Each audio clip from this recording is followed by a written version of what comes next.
of you, ladies and gentlemen.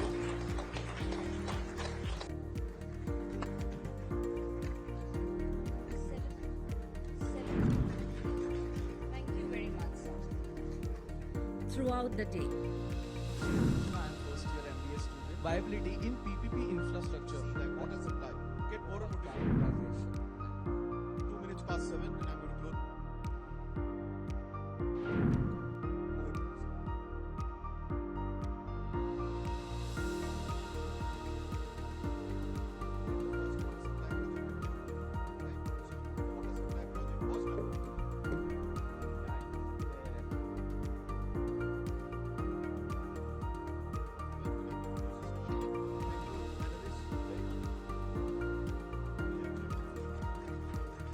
Thank you very much, sir. Gentlemen.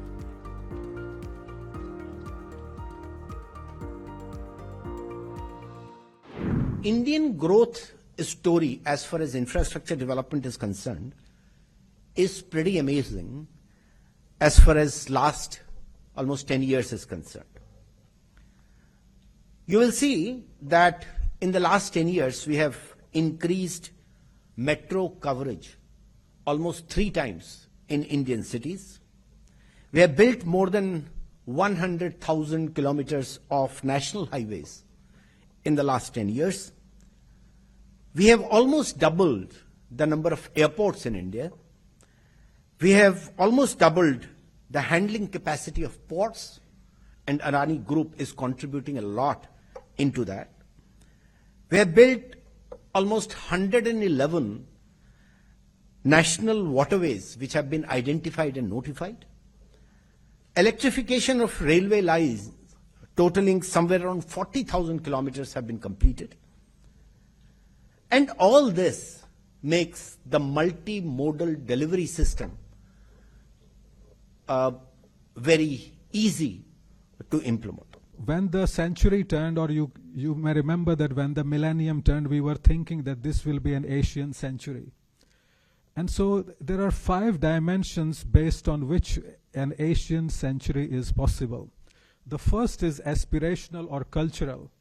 Here I would like to quote Tenshin Okakura, a Japanese scholar. He wrote this thing about 121 years ago, that Asia is one, the Himalayan divide, only to accentuate 2 mighty civilizations, the Chinese with its communism of Confucius, remember this is being written in 1903, and the Indian with its individualism of the Vedas. So this is the cultural aspirational dimension of the Asian century. And then we have the developmental. So a couple of years ago, the mission of Viksit Bharat was launched, and we are now in the Amrit Kal moving forward. Third is economic. And the past 10-15 years of ups and downs in economy, including COVID, finally has brought us back to the idea of growth. And it says in the last quote, this is from World Economic Forum, that it is the Asian century looks set forth to return. Then the most important issue of all, which threatens our very lives and livelihoods, the environmental and climate change, and Indian move towards net zero in 2070. And lastly is the historic. In 2011, the Asian Development Bank brought out this book called Asia 2050, Realizing the Asian Century. So here it says that Asia is in truly historic transformation, and by 2050, maybe Asia will have 51% of the global GDP. That is what it used to be. And the incomes of the people living in Asia may multiply by 6 times. And so this is the great fall and rise of the Asian GDP as part of the global GDP. So you can see we hit the very bottom in the late last century, and now it is rising.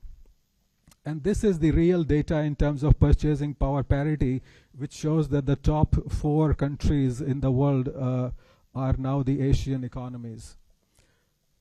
And so the Asian century has a promise of making 3 billion people coming out of poverty. And some people, according to Asian Development Bank, has called this possibility the Asian century. So this is the broader context within which we are working. We should never forget that.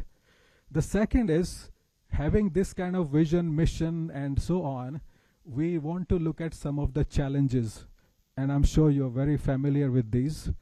I was working at the World Bank, and they brought out this urban development strategy in year 2000.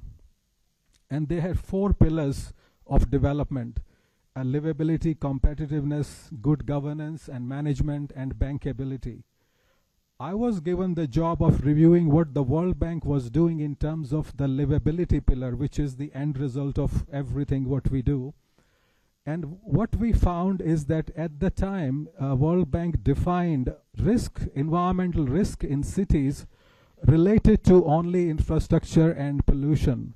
You can see that there is no risk related to climate change in this figure. So we were given the job of looking at all the projects, and what we found was that the World Bank's work on urban infrastructure and environment was related to 4 different goals.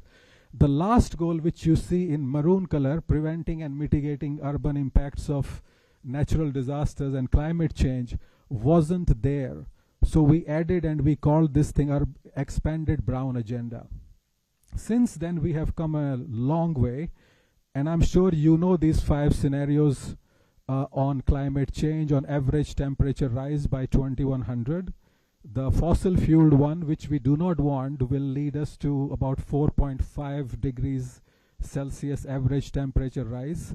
And the sustainability scenario is what we need, which is to keep the average temperature rise below 1.5 degrees Celsius.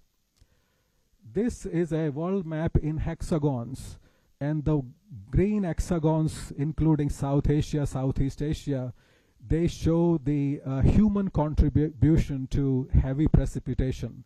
So all the floods that you see, inundations all around Asia and other parts of the world, is purely a result of human contribution.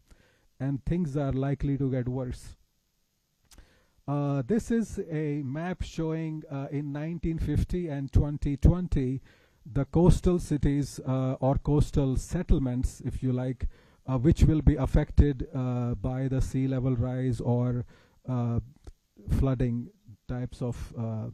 And it's not only the developing countries that are affected. This news from US says that 1 out of 10 residents of US would be affected, and this can already be seen in cities like Miami.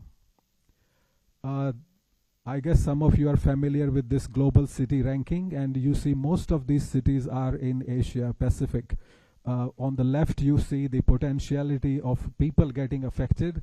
On the right is the physical assets, including infrastructure.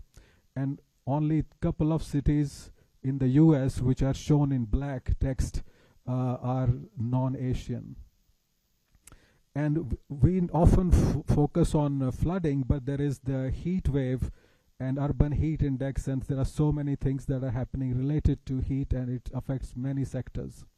Ravi has already given you the strides that India is making in infrastructure development. He has given you the statistics, but we are just at the beginning of what is required. Bharat has given the global context that the challenges facing India are not India's alone. They are for much of Asia. And the global community has to find solutions that bring different dimensions to it. So what I'm going to tell you about is the perspective on the challenge facing India and how this is an opportunity too. It's very simple.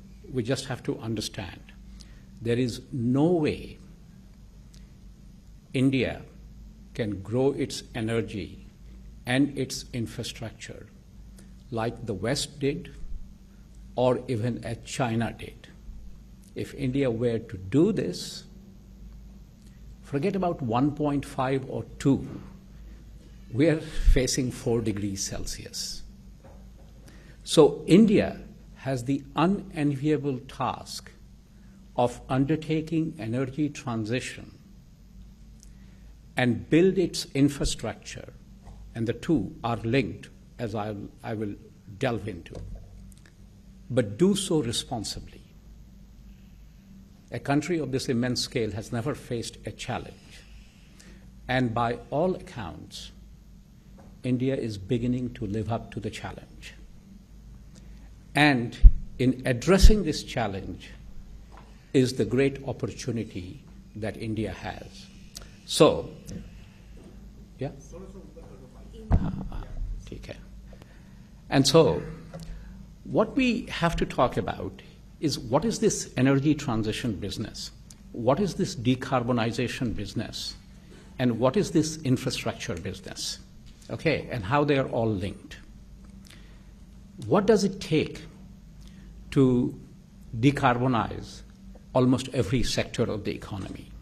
And why some of it is different for India? I will talk about it. I will also talk about it. I'll also talk about the fact that the kind of professionals we need for this next phase. What is a sustainability mindset in a professional, and how an institution like the Adani University has a role to play in this. And then I will talk about the fact that we have to get these projects going. They need to be funded. And everyone complains that there is not enough money. And then when you talk to the financiers, they say, we got so much money for do-good finance, but we can't find projects. So there's something missing here. And how we can sort of address that. What is the thing that is missing? What role does technology has to play? And in doing this, what is India's competitive advantage, where it not only can build this infrastructure, undertake the energy transition, but help similar geographies struggling with the same challenge do so, create export opportunity, and by bringing down the cost of equipment that goes into the energy transition and infrastructure, help the West decarbonize. That's the scale of the challenge that we're talking about. So, a very simple fact. India's energy requirements are going to be significant. It has to grow multiple-fold. And I can tell you one thing when I talk to the chairman. Every prediction about electricity demand for India is wrong, wrong, wrong. Okay? We haven't figured out how much electricity we are going to need. And the reason is going to be fairly clear when I talk about decarbonization. And India has to build the infrastructure in a sustainable way if its people have to live or enjoy the quality of life they deserve. And therein lies the challenge. So, what is decarbonization? But before I talk about it, we also have to understand that India doesn't have to be lectured by the people who have actually created much of the mess that we are facing today. Okay? India's priorities are completely different. And let me give you 4 priorities, possibly in that order. The order might change. India's first and foremost priority is energy security. India wants to become free of energy imports by 2047. And why that is important? Because it spends over $200 billion a year in energy imports. It's a debilitating yoke on the Indian economy. Can you imagine that kind of foreign exchange freed up for well-being of people, infrastructure development? That will be a game changer. So energy security is its first priority. The second priority is the air quality in its cities. And that is different from greenhouse emissions. Air quality is a local problem. You're burning a lot of diesel. You are getting farming waste, and you are burning it. You have heavy-duty trucks coming. You are using coal, thermal power to produce electricity in the city itself. they all lead to particulate emission. Whereas greenhouse emission is carbon dioxide or methane, or there are other gases, even water vapor, that have different global warming impact. And that you won't feel it. America claims to have the best air and water in the world, but it doesn't mean that it is not causing global warming. So that's the thing that is important. For India, the air quality in its cities is of far greater immediate importance because it's a public health disaster. And I don't want to quote people, but some people tell me that the life expectancy in Delhi is several years lower because of what's happening there. I was in Delhi yesterday, and I was sort of sneezing. The moment I landed in Ahmedabad, I was feeling better. We all have experienced that. The third priority is decarbonization. How does India decarbonize all sectors of its economy? And the fourth priority, and no one would have dreamt this, India can dare to be a net exporter of green energy for the first time in its history. And this is where green hydrogen and its derivatives come into play